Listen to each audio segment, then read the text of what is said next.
ये पीड़ा हो रही है।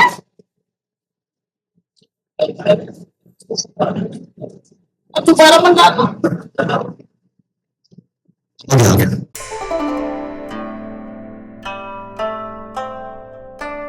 हेलो, गुड मॉर्निंग दोस्तों, welcome to my new blog. अब मैं जा रही हूँ डॉक्टर के मेरा रूटीन चेकअप करवाने के लिए। जाए क्या हम? पक्का आप क्या पढ़ाई करना, 1-2-3 घंटे तो लग ही जाएंगे। Bye bye.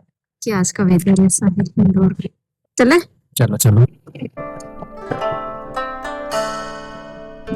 अंकल हमारे खुश में आ रहे हैं। प्यारे भुट्टे लग रहे, मन कर रहा जाके तोड़ के ले आओ एक दो कि बैठो ऑफिस हमारे साथ।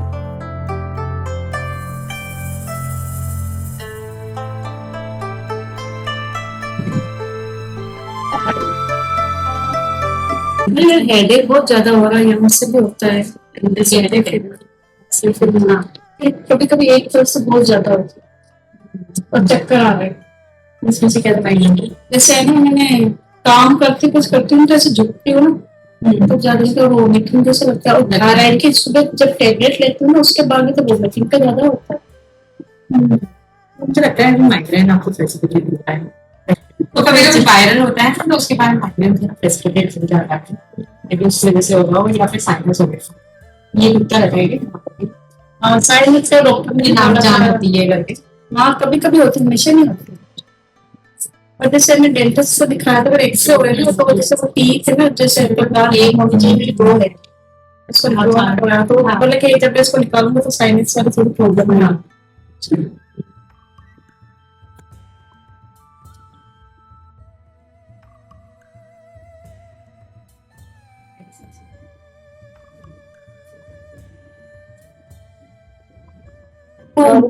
कभी कभी क्या होता है ना, ये आप नींद नहीं हो रही है ना, इसलिए भी आपके शुगर गड़बड़ हो रहे हैं। पर मुझे नींद आई नहीं, मैं कोशिश तो करती हूँ। ये थोड़ी सी भी जैसे ये अभी चल रहा है ना बारिश का, थोड़ी सी भी बादल भी गरजेंगे तो मेरे लड़की भी क्या है, इसमें से क्या क्या दवाइयाँ चल रही है और क्या शुगर की चल रही है और थायराइड।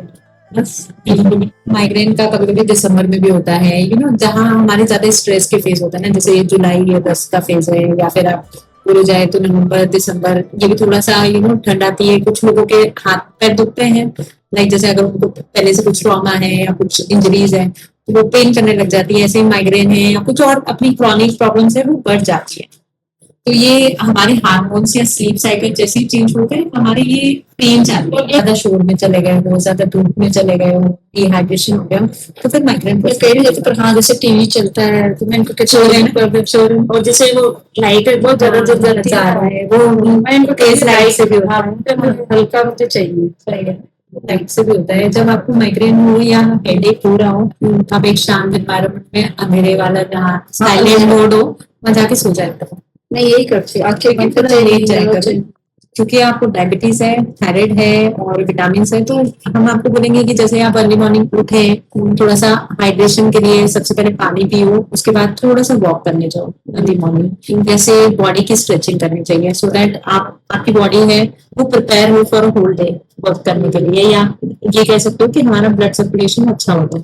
तो हमें मॉर्निंग में अर्ली मॉर्निंग स्ट्रेचिंग करनी चाहिए, थोड़ा सा मॉर्निंग वॉक करना चाहिए, से 15-20 minutes is also enough, then you will go for your further things. और से अगर आपको बहुत ज्यादा माइग्रेन और ये सब भी प्रॉब्लम्स रहते हैं तो आप एक अर्ली मॉर्निंग उठ के थायराइड की मेडिसिन के हाफ एन आवर 45 मिनट्स के बाद कुछ फ्रूट ले लिया करें। फ्रूट्स ले सकते हैं या फिर नट्स ले सकते हैं, 4-5 बादाम, वो तो मैं ऐड करके 5 बादाम भिगोती हूँ और अखरोट 1 अखरोट भिगोती हूँ, तो शुगर में। और फिर कोशिश करो कि डेली रूटीन में अपना एक्सरसाइज भी होना चाहिए, टाइम पे खाना खाना चाहिए, बहुत ऑयली फ्राइड फूड नहीं खाना चाहिए। पर हाँ, मैं चाय मेरे कुछ हैबिट है, तो एक चाय सुबह तो उसको खाली चीनी, वो विदाउट चीनी नहीं है, लेकिन अगर आप खाली पेट लोगी तो आपको एक्टिविटी ज्यादा लेती हूँ। हाँ, कुछ और उसमें वो लेती हूँ नट्स वगैरह, बादाम वगैरह, वो तो साथ में लेती हूँ, तब ठीक है। मोबाइल कम से कम देखना चाहिए, स्क्रीन टाइम आपका लोवेस्ट होना चाहिए। अगर हमारा सोने का समय से अगर 12 बजे का है तो you have to stop all screens before 9।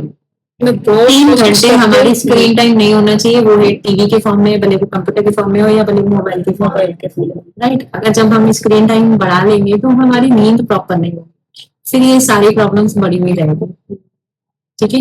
और this will precipitate all the things, आपकी एसिडिटी बढ़ती है, आपका माइग्रेन का या हेडेक ये का सही प्रॉब्लम्स होते हैं, इनफैक्ट आपके शुगर या बेटे का जैसे भी घर से स्टडी कर रहे हो है ना, वो तैयारी कर रहे हैं, तो उसका भी रूटीन के साथ साथ मेरा भी बदल गया। पहले अच्छा था कि वो स्कूल आया था, टाइम था, टाइम पे सोना, टाइम पे उठना था। अब क्या उसका उसका भी शेड्यूल बिगड़ गया, तो उसके साथ में मेरा भी हो गया ये चीज। तो वो थोड़ा सा आप ट्राई करके देखो कि अब मैं ये आप कैसे कर सकती हो। जैसे अगर सपोज आप 1 बजे सो रहे हो तो आप उससे अपने आप को काउंट करो कि मैं 7 घंटे की फ्री रहती हूँ, कोशिश करती हूँ जाके सो जाऊँ। आप ये सोचो कि मेरे को अभी सोना है और मैं स्क्रीन हटा लूँ, तो ऐसा तो नहीं। और नींद के लिए अगर हम डरे हुए रहेंगे कि नींद आ जाए कोई सी कि हमें आनी चाहिए, तो नहीं आएगी। मेडिटेशन करने लग जाती हूँ या कुछ आप मेडिटेशन करो, लेकिन दिन भर अपने आप को इतना थका लो कि मे बी आप इतना एक्सर्ट कर लो कि जैसे हम वॉक भी कर रहे हैं, हम डाइट भी प्रॉपर ले रहे हैं, टाइम पे खा रहे हैं, टाइम पे सो रहे हैं, तो फिर नींद भी बराबर आती है। हमें वहाँ मेहनत नहीं होनी चाहिए कि एक रूटीन डिसाइड हो जाना चाहिए कि भाई हमने खाना खा लिया है, उसके बाद हम वॉक करने चले गए हैं, उसके बाद अपना योगा मेडिटेशन कर लो या कुछ थोड़ा सा पढ़ाई कर लो, तो किताबें पढ़ लो। ऐसा नींद भी आ जाएगी ना, तो आधे घंटे में टूट जाएगी, ये चीज हो रही है। दिन में नैप ना लें, एक कंटिन्यूस हमें नींद लेना चाहिए, कम से कम 7-8 घंटे की नींद लेनी चाहिए। किसी 2 घंटे अगर मैं 1 बजे सो रही हूँ तो मैं 7 घंटे 8 घंटे की नींद लेके भले सुबह 8 बजे उठूँ, डजंट मैटर। लेकिन अगर आप एक कंटिन्यूस नींद नहीं लोगे और दिन में नींद लोगे तो फिर आपको रात में नींद नहीं आएगी। नहीं, दिन में तो मेरे कभी कभी होता है वैसा, 1 घंटा आधा घंटा एक नींद तो होती है। कोशिश करो कि वो भी जरूरत ना पड़े। लंच तो ठीक है, लेकिन ब्रेकफास्ट ऑन टाइम करो। ये मतलब जैसे चाय की जगह पे आप पहले ब्रेकफास्ट कर लो, उसके बाद चाय लो। से अगर आपका है तो 9-10 बजे तक आपका ब्रेकफास्ट हो जाना चाहिए, सो दैट आपका एक प्रॉपर रूटीन जब बन जाएगा ना, तो नींद भी एक प्रॉपर रूटीन में आ जाएगी। ओके, चाय बाद में ले लो है ना, पहले फ्रूट्स वगैरह ये लेना। खाली पेट चाय नहीं करनी चाहिए अर्ली मॉर्निंग। ब्रेकफास्ट में क्या क्या ले सकते ब्रेकफास्ट में क्योंकि आप डायबिटिक हो वैसे, तो थोड़ा सा कार्बोहाइड्रेट कम और ज्यादा प्रोटीन लेना चाहिए। जैसे अगर आप पोहा लेना चाहते हो तो आप पोहे की क्वांटिटी कम रखो, थोड़ा सा स्प्राउट साथ में कर लो ताकि आपके प्रोटीन ज्यादा बढ़े, है ना। तो आप ये इस तरह का ले सकते हो, उपमा ले सकते हो, स्प्राउट्स है, मूंग दाल चिला वगैरह, ये सब भी ले सकते हो। तो इट ऑल डिपेंड्स कि आपके लोकल अवेलेबल क्या ब्रेकफास्ट क्या अवेलेबल है, आप उसके हिसाब से आप रवे की इडली बना सकते हो, डोसे भी ले सकते हो।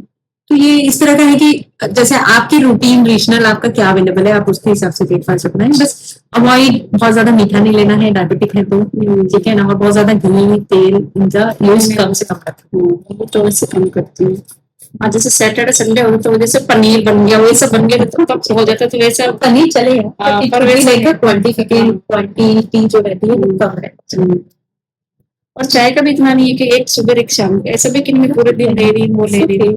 एब्सोल्युटली नॉर्मल, उसमें शक्कर ज्यादा नहीं होनी चाहिए। शक्कर में बिल्कुल नहीं लेती हूँ विदाउट चीनी।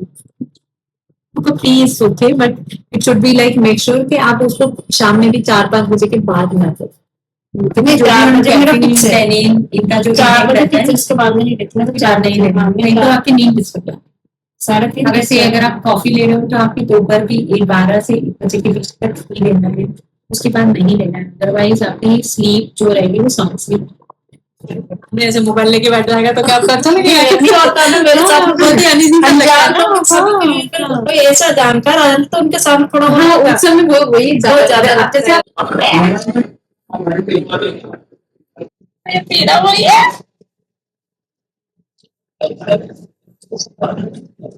अब दोबारा मंगा लो। हो गया हाँ, और दुखा क्या? वो थोड़ा सा तो होता है ना, आप करवा के देखो पता चल जाएगा।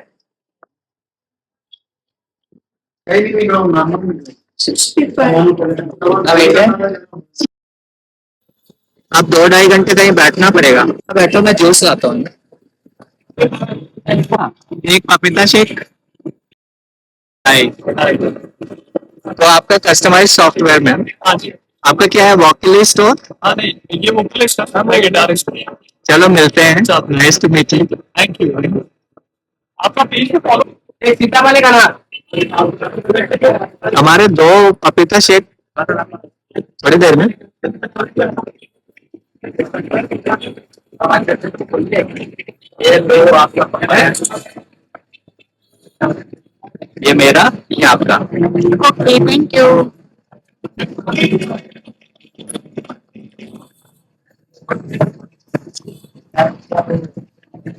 ऐसा है?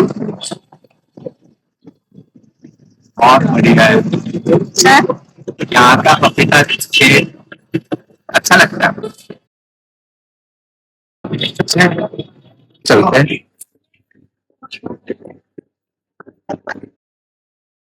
मैम जैसे मुझे बहुत से पूछते हैं कि आपको कौन सा टाइप का शुगर है, मेरे पास टाइप 2 डायबिटीज है, दो वो आर ऑन मेडिसिन, जो टाइप 2 डायबिटीज कहते हैं। Type two. जो इंसुलिन पे रहते हैं उनको टाइप 2 डायबिटीज। तो टाइप 2 क्रिटिकल होता है कि टाइप 1?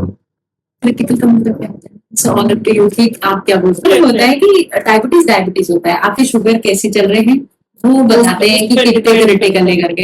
अगर टाइप 1 डायबिटीज है तो इंसुलिन ले रहा है तो वो कैसे क्रिटिकल हुआ। अगर वो वेल कंट्रोल शुगर रख रहा है तो वो भी as normal as we are, वो भी वैसे ही है, नॉर्मल ही है, जिस उसकी बॉडी में इंसुलिन कम कर रहा है इसलिए उसको लास्ट इंसुलिन लेना पड़ रहा है। और जो डायबिटिक टाइप 2 है उसको उसका इंसुलिन है शरीर में लेकिन वो ठीक से काम नहीं कर रहा है, इसलिए मेडिसिन उससे ठीक से काम करवा रही है, इसलिए मेडिसिन दी जाती है, इसलिए दे आर टाइप 2 डायबिटीज। लेकिन क्या होता है कि जैसे जैसे जैसे मतलब से अगर 20 से 25 साल डायबिटीज को हो जाता है तो आपका शरीर का इंसुलिन कम होने लग जाता है, फिर आपको भी इंसुलिन देना पड़ता है। यू विल बिकम जैसे लाइक अ टाइप 1 डायबिटीज, जैसे कि आपका इंसुलिन का कोटा खत्म हो गया। कितने टाइम बाद? ये सब डिपेंड करता है कि जैसे आपको शुरू में जब डायबिटीज हुआ तो विद इन 5 इयर्स आपने अपने शुगर को कैसे कंट्रोल रखा। अगर आपने बहुत अच्छे से कंट्रोल करा तो शायद 25 साल या 30 साल के बाद ऐसा हो। लेकिन अगर जो शुरू के 5 साल अपने शुगर को अच्छा कंट्रोल नहीं करता है, उसका A1C 7 के नीचे नहीं रहता है, उनकी इंसुलिन बहुत जल्दी खत्म हो जाता अभी तक तो है। वही इसीलिए जब शुरुआत और जो नहीं कंट्रोल करता है ना उसको 5 साल के अंदर भी डायबिटीज के लिए इंसुलिन लगा अभी इनकी रिपोर्ट सही है मैम? तभी सही है।